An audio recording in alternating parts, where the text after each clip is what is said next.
Jauntxo Kristi aiertara.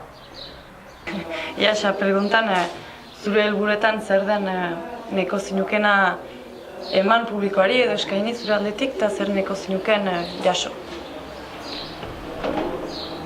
Nik nahi nuke bertso zale ez den jende baten gana heldu eta haiek deskubriarazi bertsoaritzak emaiten alduen plazera, bai entzule gisa, eta oberena da hori guk erakustea hartzen dugun plazera pentsatzen dut jokoan aritu zelgarrekin eta txapelketak emaiten duen tentsionia baino gehiago erakustea plazera hartzen dugula. Eta nik bertsoaritza hola deskubritu nuen, ikusiz jendea elgarrekin jostatzen, mikroan kantatzen, bertsoa kantatzen ari zirela, eta hori nahi nuke parteka arazi jendeari. Beraz hori emaitera entzatuko niz, eta gero enin txapelketak zer emaiten ahal dautan, uste dut lagun arteko giroa gehien bat. Horai ontsa ezagutzen giren kantariak, eta berri batzu ere ezagutuko ditugu aurten, eta talde hortan ibiltzea eta elgarrekin gozatzea.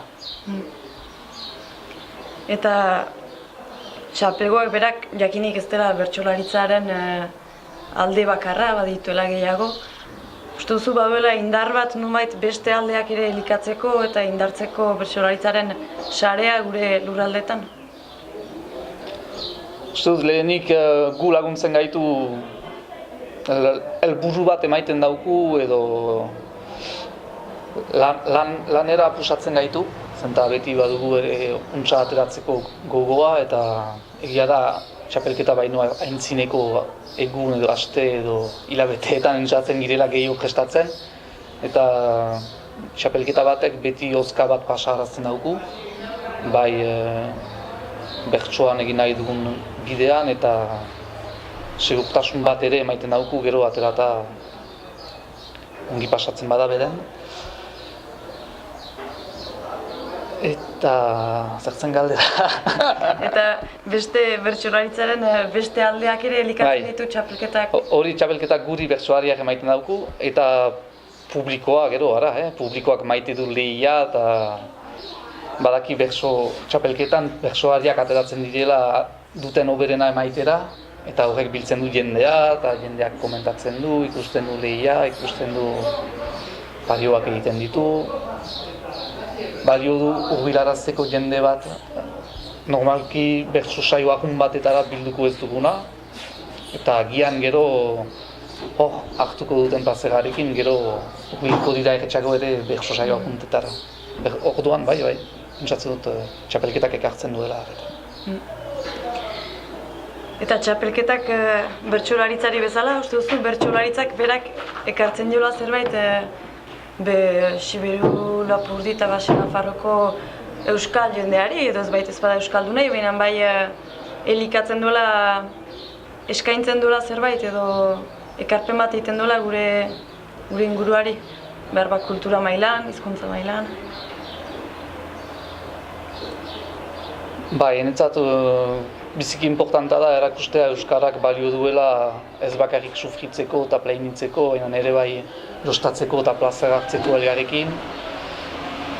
Izan bertsoaritza edo eskuarantzerkia edo eskuaraz egiten ahal diren jokoak edo zoin gauza eskuara behar du ukan ikastoretatik kanpo ere toki bat edo edabideetatik kanpo ere erakutsi behar da posible dela bizitzea eta gozatzea eskuaraz.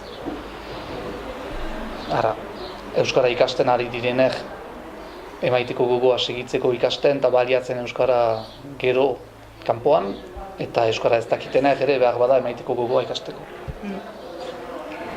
Eta azken galdera bezala, justuki liteke txapelgonen inguruan hurbiltzea saio batera edo jende bat ez dena baita ezpada bertsozalea, behar ba lehen aldiz.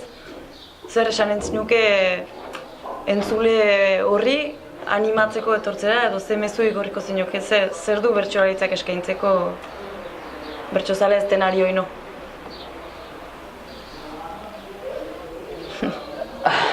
Animatuko nituzke etortzera sobera burria utzi gabe, sobera erran gabe, nik ez dut deus ezagutzen, nik ez dut ulertuko, etor gaitzezela beren belagiekin eta dezatela haien erritmoan bertsoaritza zer den, sinpleki etortzea, entzutea, saioa, gustuko ukaitea beren baitan gustuko nintzen dutena, eta ez beti egoitea ondokoak erraitea zertzen ongi eta zer gaizki.